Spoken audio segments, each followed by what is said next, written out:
Good morning बच्चों। आज से हम सीए फाउंडेशन हिंदी मीडियम की क्लास स्टार्ट कर रहे हैं और आज जो चैप्टर या यूनिट हम स्टार्ट करेंगे उसका नाम है भारतीय संविदा अधिनियम 1872, जिसे हम इंग्लिश में इंडियन कॉन्ट्रैक्ट एक्ट 1872 कहते हैं, 1872 कहते हैं।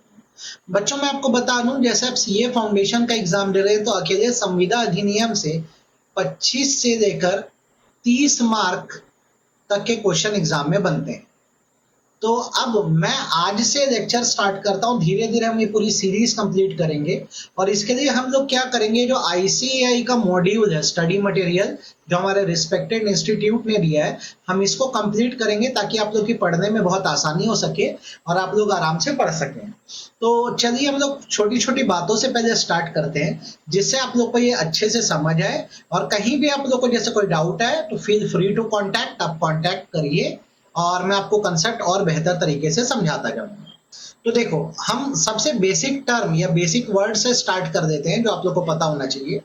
जैसे हम पढ़ रहे हैं संविदा अधिनियम, तो हम थोड़ा सा संविदा, जिसे हम अनुबंध कहते हैं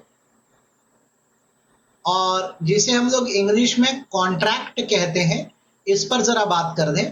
ये बहुत कॉमन वर्ड या साधारण वर्ड है, संविदा, अनुबंध या कॉन्ट्रैक्ट। नॉर्मली होता क्या है कि जैसे आप दो लोग होते हैं और आपस में आप किसी भी तरह का लेन देन करते हैं तो आप तो चाहेंगे ना कि लेन देन आपका पक्का हो। तो जब दो लोगों के बीच में आपस में किसी भी प्रकार की कोई डील या व्यापारिक लेन देन या किसी प्रकार का लेन देन होता है तो उसके लिए संविदा या अनुबंध बनाया जाता है। बनता कैसे है जरा एक बार सीख लेते हैं। होता क्या है कि जैसे कभी भी ध्यान रखना, दो लोग होंगे, जैसे एक साइड में आप हो एक साइड में मैं हूं।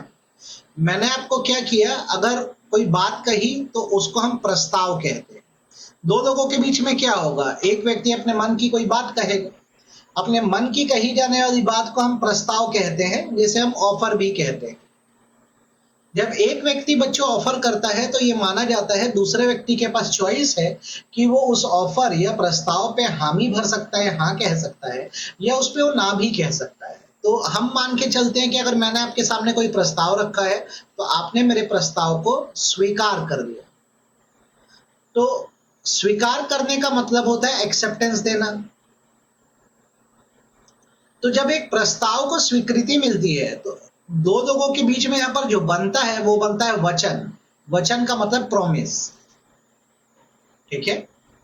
जैसे मैंने आपके सामने एक प्रस्ताव रखा है कि मैं आपको एक जमीन है जो बेचना चाहता हूं, ये मेरी तरफ से आपको किया गया एक प्रस्ताव है। अब मैं चाहता हूं उस पर आप हाँ बोलो, यदि आप हाँ बोल देते हो तो आपने स्वीकृति दे दी, तो हमारे बीच का भी व्यवहार या रिलेशन बनना चालू हो गया, हमारे बीच वचन क्रिएट हुआ, ठीक। अब कोई भी चीज जैसे कि आप जानते हो फ्री में नहीं होती है। अभी मैंने आपके सामने एक प्रस्ताव रखा, आपने बिल्कुल मेरे प्रस्ताव को क्या किया, स्वीकार किया, हाँ कहा। लेकिन बात यह है ना, लेन देन के बिना तो चीजें आगे बढ़ती नहीं है, तो हम लोग लेन देन को कहते हैं प्रतिफल। इंग्लिश में इसे कहा जाता है कंसिडरेशन, ठीक है।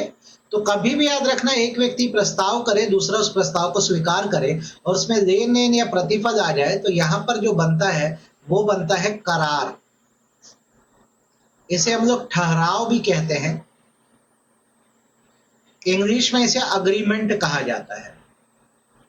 तो अब जरा ध्यान से मेरी बातों को समझना, जब एक प्रस्ताव स्वीकार होता है तो वो वचन बनता है, और जब इन वचनों में प्रस्ताव पर स्वीकृति से क्या बन रहा है, देखो वचन बन रहा है, इस वचन में लेन देन या प्रतिफल जुड़ जाता है तो ठहराव या अग्रीमेंट या करार कहलाता है। जैसे मैंने बोला ना, मेरा प्रस्ताव है, मैं आपको जमीन बेचना चाहता हूं, आपने बोला हाँ ठीक है हम जमीन खरीदेंगे, प्रस्ताव को स्वीकृति मिली। लेन देन क्या होगा, मैं जमीन आपके नाम करूंगा, उसके बदले आप मुझे क्या दोगे, पैसे दोगे। अब यहाँ पे हमारे बीच करार हो गया या अग्रीमेंट हो गया, बातचीत हो गई। अब बातचीत को और पक्की करने के लिए हम क्या करते हैं, हमारे बीच ये जो करार बना है या जो ठहराव बना है, जिसे हम लोग क्या कह रहे हैं, अग्रीमेंट कह रहे हैं, इसे हम वैधानिक कर देते हैं। मतलब अभी तक हमारा रिलेशन या रिश्ता सामान्य रिश्ता था, अब हम इस चीज को वैधानिक कर देते हैं या लीगल कर देते हैं। कैसे वैधानिक या लीगल करें, तो हमारे बीच ये करार या ठहराव है, हम क्या करते हैं इसको लिखित रूप में दे देते हैं।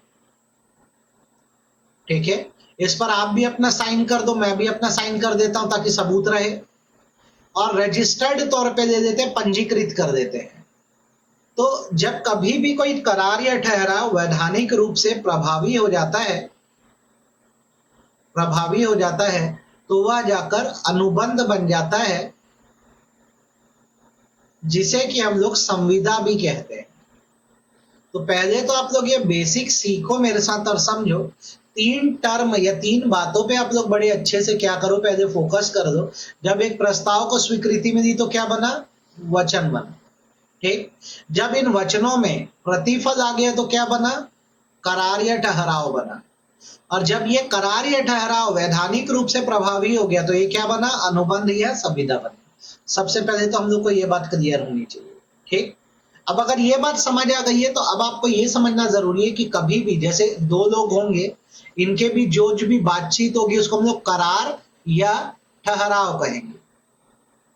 नॉर्मली रिश्ता यही है। जब ये लीगल हो जाएगा या इसमें कानून ऐड हो जाएगा तो ये जाके अनुबंध बन जाएगा। और यदि हमने इसमें इस लीगल रिश्ते को या वैधानिक रिश्ते को नहीं जोड़ा तो केवल ठहराव बन के या करार बन के रह जाएगा। जैसे आप खुद लॉजिकली सोचना और मुझे बताना। जैसे यहाँ पे ए है, इसने अपनी शादी में, मैरिज में बी को बुलाया कि तुम मेरी मैरिज में आओ। ठीक, कॉमन सेंस लगाना मेरी बात पे। तो यहाँ पे ए ने क्या किया? एक प्रस्ताव किया। बी ने उस प्रस्ताव को क्या किया? स्वीकार किया कि मैं शादी में आऊंगा। सवाल यह है कि यहाँ पे लॉ को इन्वॉल्व करें, कानून को लाएं क्या? इसका मतलब ये है कि अगर बी शादी में नहीं आया तो ये उस पर केस कर देगा। क्या ये सही है? नहीं है भाई। तो हमें बात समझनी होगी कि हमारा ठहराव, करार या अग्रीमेंट कई लोगों के साथ होता है। जहां हमें जरूरत पड़ती है हम उसको लीगल करते हैं और अनुबंध बनाते हैं, क्योंकि एक बार अनुबंध बन गया तो ये कानूनी रिश्ता है, और कानूनी रिश्ता होने का मतलब आप उस पर केस कर सकोगे, सामने वाले व्यक्ति पर, और वो आप पर केस कर सकेगा। तो हमको ये बात देखनी पड़ेगी। वैसे ही अगर आप देखो, एक पर्सन है ए, इसने क्या किया? एक साझेदारी करी। इसने एक साझेदारी करी बी के साथ। तो साझेदारी में तो पैसा इन्वॉल्व होता है ना, तो इनके भी जो भी ये लेन देन या ठहराव है, सबसे पहले इसको ये क्या करना चाहेंगे? लीगल करना चाहेंगे, क्योंकि कुछ भी करो पैसे के मामले में किसी पे विश्वास ना करो। तो ये क्या करेंगे? अनुबंध बनाना चाहेंगे। तो अब मैं जो आपको बोलना चाहता हूं, मेरी बात को समझो। 2 लोग होने चाहिए, एक प्रस्ताव करे, दूसरा स्वीकार करे, उसमें लेन देन आ जाए तो ठहराव हो जाता है, अग्रीमेंट हो जाता है। आप भी लोगों से नॉर्मली अग्रीमेंट ही करते हो। जब आपको लगेगा कि इस अग्रीमेंट को आप कानूनी रूप से लागू करना है तो उसको अनुबंध बनाइए। वो आपकी इच्छा है। जैसे घरेलू मामलों में, पारिवारिक मामलों में आप कानून को मत लाइए, उसको सिर्फ ठहराव रहने दीजिए। लेकिन जहां पर पैसे का लेन देन या व्यापारिक मामला आ जाए, आप उसको बिल्कुल क्या बना दीजिए? अनुबंध बना दीजिए। आपको ऐसा करना चाहिए। ठीक, अगर आपको ये छोटी छोटी बातें समझ आ गई हो तो थोड़ा सा हम नोट्स पे आगे बढ़ते हैं। अब थोड़ा सा देखना, लॉ का नाम पढ़ लो। क्या है? लॉ का नाम है भारतीय। भारतीय का मतलब इंडिया में बना। संविदा, संविदा का मतलब क्या बताया मैंने? कॉन्ट्रैक्ट। अधिनियम का मतलब मैंने आपको नहीं बताया। अधिनियम का मतलब एक्ट होता है, ये किसी भी तरह का लिखित कानून होता है। जब कोई कानून लिखित रूप से लागू हो जाता है तो अधिनियम बन जाता है। अधिकृत नियम अधिनियम बन जाता है। यह हमारे देश में लागू हुआ था 1 सितंबर 1 सितंबर 1872 को। यह हमारे देश में लागू हुआ। ठीक है, पहले तो हम ये बात क्लियर कर दिए। अब हमको पढ़ना क्या है संविदा अधिनियम में? हमको ये पढ़ना है कि करार क्या होता है, जो अभी मैंने आपको समझाया। अनुबंध का, सॉरी, अग्रीमेंट को करार बोलते हैं। संविदा किसको बोलते हैं? कॉन्ट्रैक्ट को बोलते हैं। फिर संविदा या कॉन्ट्रैक्ट के आवश्यक तत्व क्या होते हैं? अलग अलग प्रकार की संविदाएं कौन सी होती है? प्रस्ताव क्या होता है? स्वीकृति क्या होती है? ये सब चीजों पे हम फोकस कर देते हैं। मैं दोबारा बोल दे रहा हूं, ये ICAI chartered accountant of India का स्टडी मटेरियल है, जो आप बड़े अच्छे से पढ़ लीजिए। आपको शुरुआत में कुछ इंट्रोडक्शन चीजें मिलेगी, छोटी छोटी चीजें मिलेगी। ठीक है, इसको आपको अगर समझना हो, देखिए आपका पेपर क्योंकि थ्योरी पेपर है, पहले तो ये समझ लो। मल्टीपल चॉइस होता तो ये सब चीजें आपको पढ़नी चाहिए, लेकिन अभी आपको पढ़ने की आवश्यकता नहीं है। आप इसमें संविदा कानून का एक जो छोटा सा परिचय दिया है, इसको आप बड़े अच्छे से पढ़ लो कि हमारे देश में ये जो संविदा कानून या कॉन्ट्रैक्ट लॉ है, ये व्यापारिक या वाणिज्यिक कानून की महत्वपूर्ण शाखा है। व्यापारिक या वाणिज्यिक कानून मतलब लेन देन के कानून होते हैं, इसको इंग्लिश में कमर्शियल लॉ बोलते हैं, इसको इंग्लिश में कमर्शियल लॉ बोलते हैं। ठीक है, उसकी एक शाखा है। हमारे देश में जो संविदा अधिनियम या अनुबंध अधिनियम है, ये लागू हुआ है 1 सितंबर 1872 से। ये लागू हुआ पूरे भारत पे लगता है। अनुच्छेद मतलब धारा 270 जब से हटी है कश्मीर से, वहां पर भी अभी पूरी तरह से लागू होता है। ठीक है, आप जब ये संविदा अधिनियम या कॉन्ट्रैक्ट एक्ट पढ़ते हो तो ये दो भागों में पढ़ा जाता है। इसका एक भाग जो है वो धारा 1 से लेकर 75 तक है। बच्चों धारा मतलब यही समझ लो, जैसे मैं बोल रहा हूँ अधिनियम, अधिनियम का मतलब एक्ट होता है, लिखित कानून होता है। तो इस कानून को समझाने का जो हर एक पॉइंट होता है, उस पॉइंट को हम लोग सेक्शन बोलते हैं, इसे हम लोग धारा बोलते हैं। तो जब कोई भी कानून आप पढ़ोगे, ये आगे भी और जो मैं पढ़ाऊंगा उसमें आपको ये सब धाराएं मिलेगी। धाराएं मतलब सेक्शन होता है, पॉइंट्स होते हैं। तो दो भाग में अभी संविदा अधिनियम बटा है, 1 से लेकर 75 तक है। ये सामान्य संविदा कानून बताती है, मतलब जनरल कॉन्ट्रैक्ट के बारे में बताती है। और जो दूसरा भाग है 124 से लेकर 238 तक, ये विशेष प्रकार के संविदा या विशेष अनुबंधों के बारे में बताती है, जो हमारा अगला भाग होगा पढ़ने का। विशेष अनुबंध में आ जाता है क्षतिपूर्ति, जिसे इंग्लिश में इंडेमनिटी बोलते हैं, गारंटी, उपनिधान मतलब बेसमेंट होता है, गिरवी मतलब प्लेज होता है, और अभिकर्ता मतलब एजेंसी होता है। ये 5 स्पेशल कॉन्ट्रैक्ट है, इस पे बाद में हम लोग अभी बात करेंगे। अभी तो फिलहाल इतना छोटी छोटी बातों को अपन समझते हुए चलते हैं। जैसे अब ये अपन इतना पढ़ लिए, हम लोग देख लिए, तो अब देखो नीचे की जो मैंने ऊपर अभी बताया ना, वो चीज यहाँ पे समझाइए। संविदा क्या है? संविदा मतलब क्या? कॉन्ट्रैक्ट। तो कॉन्ट्रैक्ट क्या है, ये बात को धारा 2H में बताया गया। धारा मतलब पॉइंट, H का मतलब सब पॉइंट। धारा 2H में बताया गया है कि करार जिसे कानूनी रूप से लागू किया जा सके। मैंने बताया ना आपको पहले, लोगों के बीच क्या बनता है? करार। करार मतलब क्या? अग्रीमेंट। और जब वो अग्रीमेंट कानूनी रूप से प्रवर्तनीय, प्रवर्तनीय मतलब प्रभावी हो जाता है, प्रभावी हो जाता है कानूनी रूप से, तो वो जाके क्या बन जाता है? संविदा या कॉन्ट्रैक्ट। ठीक है, तो अब यहाँ पे देखो, हर छोटी बात तुमको मैं सिखाता हूं। वचन अभी थोड़ी देर पहले पढ़ा है, वचन धारा 2B में कवर होता है। वचन का बेसिकली मतलब होता है कि जब कोई पर्सन है जिसे प्रतिस्थापना की जाती है, उसके प्रति अपनी अनुमति दे देता है। प्रस्थापना का बेसिकली मतलब होता है ऑफर, अनुमति का मतलब होता है एक्सेप्टेंस। ठीक है, आप इसको ऐसे भी बोल सकते हो कि जब कोई प्रस्ताव स्वीकार होता है तो वचन बनता है। बात धारा 2B में बोली गई। ठीक, अब जरा करार पढ़ के देखो आप लोग। करार मतलब क्या होता है? अग्रीमेंट होता है। धारा 2E क्या बोलती है? करार का मतलब होता है हर वचन। देखो क्या बना यहाँ पे? वचन बना। हर वचन या वचनों का समूह, संवर्ग मतलब समूह, जिसमें एक दूसरे के लिए प्रतिफल हो। सर प्रतिफल क्या होता है? लेन देन। मैं आपको कुछ दूंगा, आप मुझे कुछ दोगे, ये प्रतिफल है। उसे हम लोग करार या अग्रीमेंट बोलते हैं। तो देखो पहले वचन की डेफिनेशन हो गई प्रॉमिस की। ठीक है, ये डेफिनेशन कौन सी हो गई आपकी? अग्रीमेंट की। ठीक, अब यहाँ पे संविदा का मतलब या अनुबंध का मतलब क्या होता है? कोई भी करार जो आपने बनाया, कैसे बनाया? प्रतिफल लाया आपने प्रस्ताव और स्वीकृति में, और उसको कानूनी रूप से प्रभावी कर दिया, तो जाकर आपका क्या बन गया? संविदा या अनुबंध आपका बन गया। ठीक है, आपको मैं यहाँ पर वापस दिखा दे रहा हूँ, आपको क्लियर होना चाहिए। ये देखो मैंने आपको अभी यही पढ़ाया है। दो लोग होते हैं, दो लोग होते हैं, एक प्रस्ताव करेगा, दूसरा स्वीकार करेगा, तो वचन बनेगा। इस वचन में जब प्रतिफल या लेन देन आएगा तो करार या ठहराव बनेगा। और जब ये करार वैधानिक रूप से प्रभावी हो जाएगा तो इसको अनुबंध बोलेंगे। तो हमको करना क्या है? दो लोग चाहिए, एक प्रस्ताव करे, दूसरा उसे स्वीकार कर दे। इसमें प्रतिफल या लेन देन आ जाता है तो ये करार या ठहराव बनता है। जब यही वैधानिक या कानूनी रूप से प्रभावी हो जाए तो वो क्या बन जाता है? अनुबंध बन जाता है। ठीक है, ये हम लोग को आना चाहिए। ठीक, जैसे यहाँ पे देखो एग्जाम्पल देखते हैं। ए बी को 2 लाख में कार बेचने के लिए सहमत होता है। यहाँ ए बी को कार देने के लिए बाध्य है और बी को 2 लाख रुपए का भुगतान पर कार देने का अधिकार है। बी ए को 2 लाख के भुगतान करने के लिए बाध्य है और ए को भी 2 लाख लेने का अधिकार है। मतलब दोनों ने, देखो ए ने क्या है बोला बी को, भाई मैं कार बेचूंगा तो मुझे पैसा दे देना, दोनों अपना अपना काम करेंगे, एक देगा कार दूसरा देगा पैसा, ठीक है, क्योंकि भाई पैसे का लेन देन है तो ये तो कानूनी बात हो गई ना।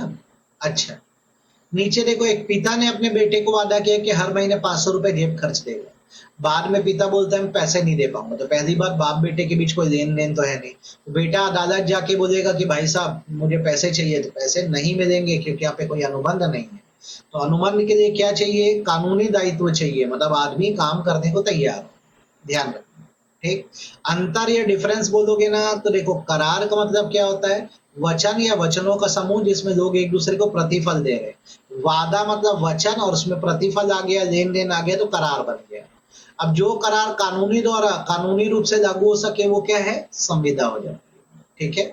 करार एक बड़ा शब्द है, इसमें कानूनी और सामाजिक करार दोनों आ जाते हैं। सामाजिक करार मतलब सामाजिक लेन देन, कानूनी मतलब होता है संविदा। ये एक संकीर्ण शब्द है, केवल वही करार जो कानूनी रूप से लागू होते हैं वो संविदा होते हैं, ठीक है। पूरा करने का कानूनी दायित्व, जब आप करार या बातचीत करते हो तो इसमें कोई कानूनी दायित्व नहीं है कि पूरा किया जाए, लेकिन जब आप संविदा या कॉन्ट्रैक्ट कर देते हो तो लीगल कॉन्ट्रैक्ट बन जाता है, तो आपको भी अपना काम करना है, सामने वाले को भी अपना काम करना है। प्रकृति मतलब नेचर होता है, हर करार एक संविदा नहीं है, मतलब all contract are not agreement, हर कॉन्ट्रैक्ट एग्रीमेंट हो जरूरी नहीं, पर जितनी संविदा है सब करार है, ठीक है। जितने कॉन्ट्रैक्ट वो अग्रीमेंट से ही बनते हैं, याद रखना। ऐसे बोल सकते हो इसको, all agreement are not contract. इधर हम बोल सकते हैं ऑल कॉन्ट्रैक्ट आर अग्रीमेंट। हर कॉन्ट्रैक्ट क्या है? एक अग्रीमेंट, ठीक है, क्योंकि पहले अग्रीमेंट या करार बनेगा उसी से कॉन्ट्रैक्ट बनेगा, ठीक। ये बात ध्यान रखना। अब तुमको अगर एक संविदा या एक कॉन्ट्रैक्ट बनाना है तो उसके अनिवार्य तत्व क्या है? कॉन्ट्रैक्ट बनाने के लिए हमको क्या चाहिए? तो ये बात आपको समझाई गई है धारा 10 में, ठीक है, ध्यान रखना। धारा 10 में बताया गया कि कॉन्ट्रैक्ट बनाने के लिए क्या चाहिए। तो आवश्यक तत्व सबसे पहले प्रस्ताव या स्वीकृति होनी चाहिए, मतलब प्रस्ताव और स्वीकृति होनी चाहिए। एक व्यक्ति प्रस्ताव करे और दूसरा उसको स्वीकार करे, सबसे पहले तो यही चाहिए। दूसरा, स्वतंत्र सम्मति चाहिए, मतलब कोई दबाव नहीं होना चाहिए। जब मैं आपके ऊपर कोई प्रस्ताव दे रहा हूं तो आप हाँ कह रहे हो तो अपनी मर्जी से कह रहे हो, मेरा आपके ऊपर कोई दबाव नहीं है। तीसरी चीज जो कॉन्ट्रैक्ट बनाने के लिए बहुत जरूरी है वो है क्षमता। क्षमता का मतलब है यदि कॉन्ट्रैक्ट बनाओ तो व्यक्ति ऐसा हो जो कॉन्ट्रैक्ट को या अनुबंध को पूरा भी कर सके। तो सक्षम वो है जो वयस्कता की आयु तक पहुंच गया है, मतलब 18+ है, ठीक है। स्वस्थ दिमाग का है, मतलब मानसिक रूप से सही है, और किसी कानून में उसको अयोग्य घोषित नहीं किया गया है, मतलब डिस्क्वालीफाई बाय लॉ नहीं, ठीक। मैं दोबारा बोल दे रहा हूँ, एडल्ट होना चाहिए, मेजर होना चाहिए, दिमागी रूप से सही होना चाहिए, मतलब साउंड माइंड का होना चाहिए, और किसी लॉ में डिस्क्वालीफाई नहीं होना चाहिए, not disqualified under any law.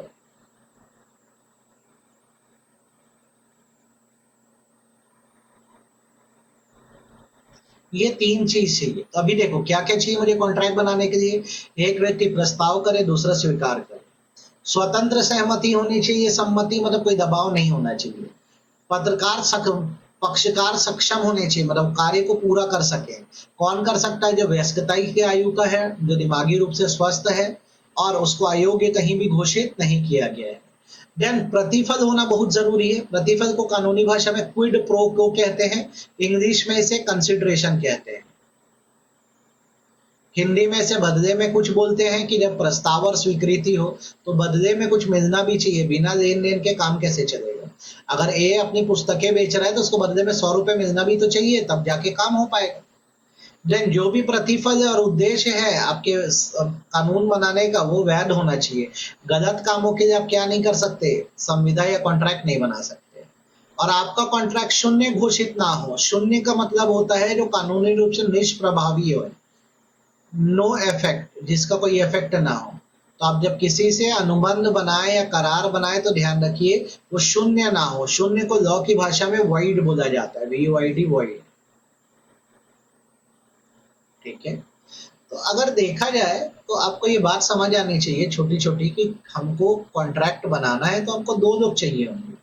काम कैसे चलेगा? एक प्रस्ताव करे, एक स्वीकृति करे, वचन बने, वचन में लेन देन जुड़ेगा तो अग्रीमेंट या करार बनेगा, और जब करार कानूनी रूप से प्रभावी होगा तो वो क्या बन जाएगी? संविदा बन जाएगी। ठीक है, मैंने दोनों के बीच का आपको अंतर बताया और ये बताया कि क्या क्या आवश्यकता तो एक आदमी प्रस्ताव करे, दूसरा स्वीकार करे, कोई दबाव नहीं होना चाहिए, स्वतंत्र सहमति होनी चाहिए। ठीक है, जितना टिक करा रहा हूं वो पढ़ना बेटा। सक्षम होने चाहिए, लोग काम कर सके। ठीक, प्रतिफल या लेन देन होना चाहिए और वो गलत नहीं होना चाहिए, विधिपूर्ण होना चाहिए। मैं बोलता हूँ किसी को ड्रग्स बेचूंगा, ये थोड़ी सही है। और शून्य या गलत घोषित ना हो, तब जाकर कॉन्ट्रैक्ट बने। आप ये लेक्चर को देखिएगा, आपके रिस्पॉन्स के हिसाब से फिर मैं आगे के लेक्चर भी इसमें अपलोड करता रहूंगा। मेरा नाम है CS जमशेद खान और मैं लॉ पढ़ाता हूँ। बहुत सारे बच्चों का ये कहना था कि हमें हिंदी के लेक्चर्स नहीं मिलते हैं, तो चलिए आप लोग के लिए एक प्रयास है, हम हिंदी में आपको पूरे लेक्चर बना के देते हैं, आप अच्छे से अच्छे नंबर एग्जाम में लाके दिखाइए। ठीक है, आज का लेक्चर बस इतना ही। Thank you so much.